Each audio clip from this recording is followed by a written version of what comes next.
Hey guys, it's Erin or Everyday Erin, also known as or previously known as Gimme Yarn 418, and I am back with Thank God It's Finished or TGIF, the first of 2021. Today, I have a few things to show you that I have finished. I have a couple things to show you that I have been working on, and I want to talk to you a little bit about the craft room. First, let's start with finished objects. I have two finished objects to show you. One I have showed you previously and one I have not. The first is out of Mandala Baby, and I shared this with you in my WIP carryover video from 2020. So Mandala Baby in the color Mermaid Cove. I do know Mandala is still available. I do not know if Mermaid Cove is still available. If I can find it online, I will link it down below. If not, Mandala is Mandala. It's all really beautiful. I used 3 balls of the Mandala Baby and Mermaid Cove. I used an H hook and a video tutorial on YouTube. I am not big on following long video tutorials on YouTube, but this one was really good. I do go to YouTube for techniques that I need a refresher on or don't know how to do. So anyway, followed a tutorial for the Jacob's Ladder blanket. I think it was from Creative Granny, but I will link that down below. And hers is like every other Jacob's Ladder blanket, except she has a technique she uses to minimize the holes, the gapping when you braid the chains up. I finished the blanket and I used nearly every inch of this yarn. I had broken the yarn off, cut the yarn off at one point to try and match up the cakes, and I needed to pull from that to finish off the blanket. So without further ado, here it is. As I said, it is 3 full skeins,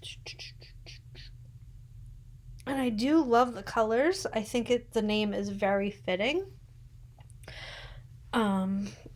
I already know where this is going. I am sending this to Sadie and Sophie because they are going to have a new cousin in the spring, and I thought this would be nice for them to give her. And that's what it looks like. This is a very easy technique to do. I would say it's very beginner friendly. It's just double crochet and chain stitch. Can't get much easier than that. And the tutorial was very clear as to what to do. And she walks you through, slip stitches in it also. She walks you through every single step of what you need to do. So that is my first finish for this video. My next finish was something really out there for me. Sadie turned 7 in November, and I had sent something to my sister and I said, oh, Sadie and Dada should make this, and that turned into Sadie wanted to make it with me, and that was fine by me. So I ordered, it's a ukulele, let's just put it there. Do not tell her it is a ukulele. I told her that on Saturday when we were working on this project, and I thought the world was going to end. It is a little guitar. Just so you know, it's a little guitar. It's really a ukulele. So I had sent this kit to my sister and said she and Sadie and Dada should make it. And turned out that I was going to buy it. And I told her that that was not a purchase. That was something Auntie was just going to buy for crafting with Sadie, but that I would buy it for her birthday, and that she and I could decorate it, and then her dad and her could put it together, and that sufficed. So the poor kid, her birthday's in November, give it to her, she can't put it together because we have all these Christmas crafts lined up. So she had to look at this thing for over a month. Her birthday was right after Thanksgiving, and we just did it this past week. Now, there were some steps ahead of time. I had her draw a sketch of it. She had to do the base coat, so that kept her busy for a little bit. But anyway, I ordered this kit in May, and it didn't arrive until August. It came with no instructions. The glue was dried out. It was missing pieces. The box was in tatters that it came in. But it came from overseas, so it is what it is. If you are interested in a ukulele kit, I would suggest going to Amazon. Had I known this, I would have bought it on Amazon. Amazon has loads of them, and they're super inexpensive. Super inexpensive. This one wasn't expensive as far as a musical instrument goes, but it wasn't cheap. I mean, so all that being said, we made a ukulele. Well, she and I decorated a ukulele and then separately put together the ukuleles. And I guess she loves it. And my sister and my brother-in-law are still talking to me, so that's good. I had a very hard time figuring out what to put on this ukulele. Originally, I was going to put sheep on it. I couldn't really think of anything sheepy to put on there, so I didn't. And let me find a picture of Sadie's ukulele. And let me make sure no one else is in it, because I think Dada is holding the ukulele. All right, hold on. There it is. Okay, so this is Sadie's ukulele, and it's adorable. She has a unicorn, a butterfly, 2 rainbows. She loves her rainbows, and a star. And it's the neck is purple, the face is blue, and the whole back is pink. It's quite a piece of art. Auntie's is more boring. I showed her my base. I'll show you my base. Is brown. I used some. What did I use? Let me see if I can pull it out here. Is this it? Yes. I used some Waverly wax for mine, and it's called Antique Wax. This came from Walmart back when it was safe for me to go in Walmart. I haven't been in Walmart since February. Anyway, so that's what I used for my base. I just kind of applied it with a dry paper towel, much like a stain, and that worked out. And then I used paint pens, just some cheap paint pens from Amazon, to paint the front of mine. And here it is. My ukulele. Oh, this is the other thing. I ordered 2 ukuleles the same, and they sent 2 different ones. So now, there were no instructions on how to put it together. I did find a diagram. I watched a lot of YouTube videos. And the hardest part for me was stringing the ukulele, because believe it or not, these are 4 different size strings, and there's nowhere that says how to put them on, what order to put them on, but I did figure it out. So here's my ukulele, and I will be touring. No, I'm just kidding. I don't even know if I'm going to learn how to play the thing. I've tuned it several times. It needs to be tuned again. I do know how to tune a ukulele.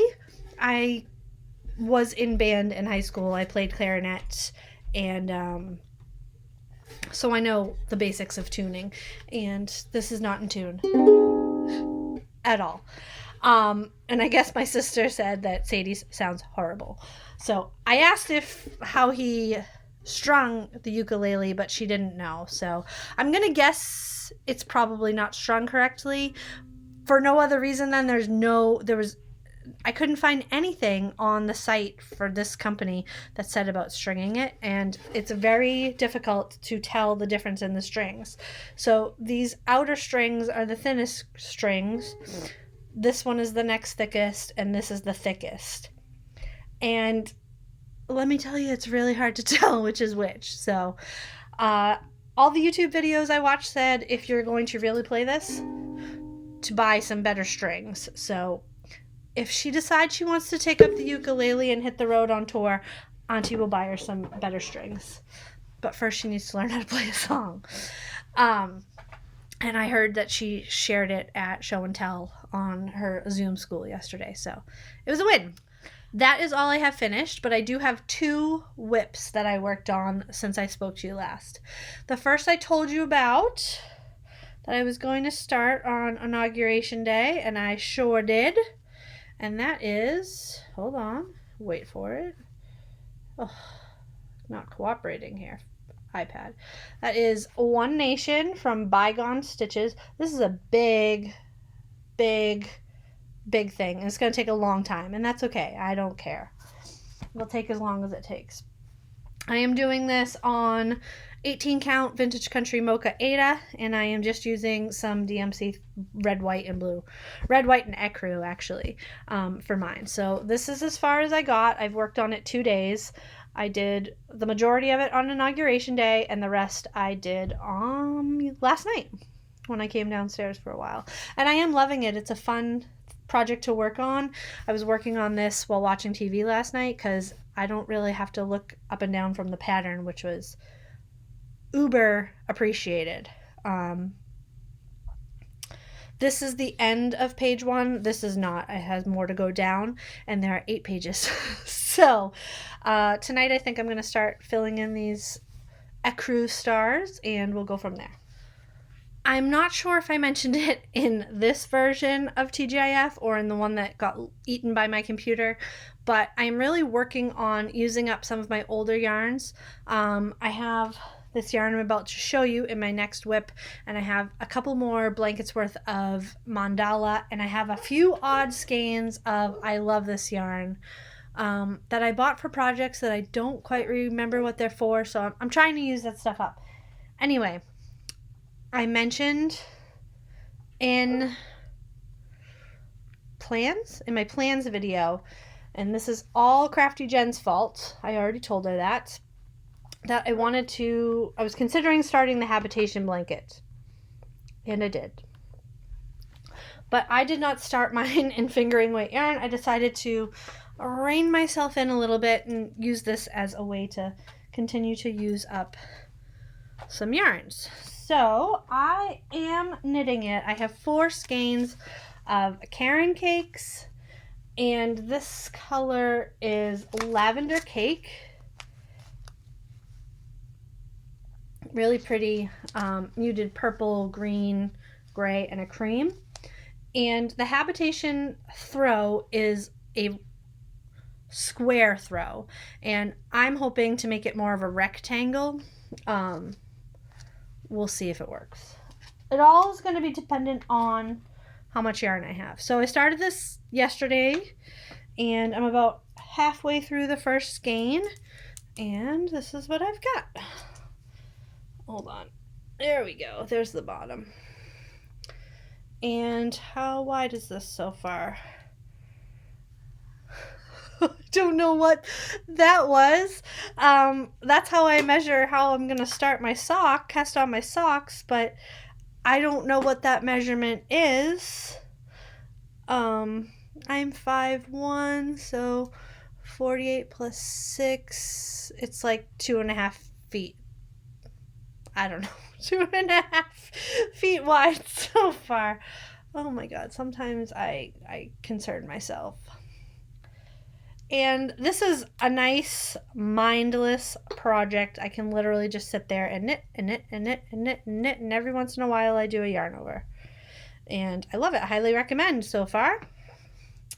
And I am, because I'm not using fingering weight, I'm using a size 10 needle, and these are just my interchangeables on these color-coded cords. And have you ever seen these? This is all I use now. This is a floss ring, and these are called Smart Sticks by Knitter's Pride, and every size, so this is the 60 inch, is a different color. 60 is red, 60 is yellow, 20 is red, 24 is blue, and you know, if you were smart, you could remember this stuff. I can't. 32 is green. I have 2 of every size, so I don't know what color 40 is because there's none of them in here, and 47 is orange, and that's what I'm using right now. So Smart Sticks, and this is just the cords. I don't have the needles. All right, so that's that. That's what I worked on this week. I've also been working on my craft room, and I have been working on my craft room basically since the day we moved into this house. So let's talk about that a little bit, okay? If you are anything like me, you see these pictures on Pinterest, you see these videos on YouTube of these perfect, beautiful craft rooms. That will never exist for me. I still desire it very deeply, but that will never exist for me. What is going to exist for me, hopefully, and hopefully soon, is a room that I can work in, find everything, store everything, and still have room to move around, if that makes any sense at all. And for me, I have an expansive room. I have a very large room. But also in that room, I have some things that must stay. I have our pantry. Our dry storage pantry is in my craft room. Or not just dry, it's like dry and canned goods storage. I have a piano, which must stay in my room. I have a sleeper sofa that must stay in this room. I actually have 3 sofas in this room. I would be good with 2, but 3 right now. And I have a full-size double drawer dresser that must stay in this room. That's a sentimental item, and that is going to stay. On top of that, I have all my crafting stuff that must stay in this room, and a Christmas tree that must stay in this room, and I exercise in this room, and yeah. So I have some limitations in terms of what I can do with this space. That being said, I am certain that I can make this work better for me than it has so far. And the biggest thing that is going to go into that is downsizing. Downsizing. The second thing is organizing. I have a lot of stuff. I do a lot of crafts, and it all needs somewhere to go. I cross stitch, I knit, I crochet, I sew. I also do crafting with Sadie, and I have a silhouette. On top of that, I have Dewey down here a lot of the time. So all those things, and I exercise down here, all those things need to fit into this space. And I can do that. I can, and I will. My question for you is, are you interested in seeing my real life craft room? And I'm not talking a big, expansive tour. Maybe 6-12 months down the road, seeming as though it's been a year and a half and I'm still not there. But I'm talking about in small snippets. Like, let me show you, for instance. I have this buffet that you're sitting on, and it is full of craft supplies for crafting with Sadie and a few miscellaneous things for, seasonal crafting. A lot of the stuff I use to finish off cross stitch things, or like I said, miscellaneous crafting. And I have these bins in here, and these bins are refrigerator bins. And I spent a lot of time measuring and researching again and measuring again to find bins that would work in this piece of furniture for me. This piece of furniture has a half shelf and then the bottom shelf, and I needed things that would fit, but that so I could also see everything in there. And these are the bins that I got for it, and this is just an idea. This is for an upcoming craft with Sadie. It's labeled Winter. It's a Valentine's Day craft. And I have these on the top half shelf, and then I have larger ones on the bottom shelf. Anyway, all that being said, if my realistic craft room storage ideas, I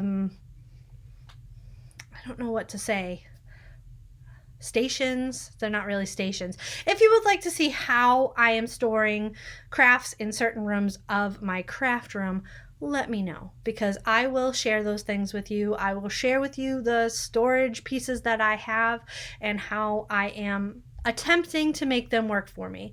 I attempt a lot of things and they don't work, and then I just rethink things and I attempt again until things do work for me, which the buffet is finally working for me.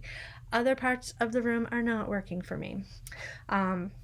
I have 2 dress forms, big ones. I have a lady dress form and a 1-year-old dress form, and the lady dress form is leaving today, and the 1-year-old dress form is looking for its forever home on the Facebook Marketplace. So I am downsizing. I have to be brutally honest with myself. My computer just went to sleep. I hope that didn't stop my recording. I also have, in this room, all these puzzles just on the floor because I have nowhere to put them. To work on, not to work on them, to just store them.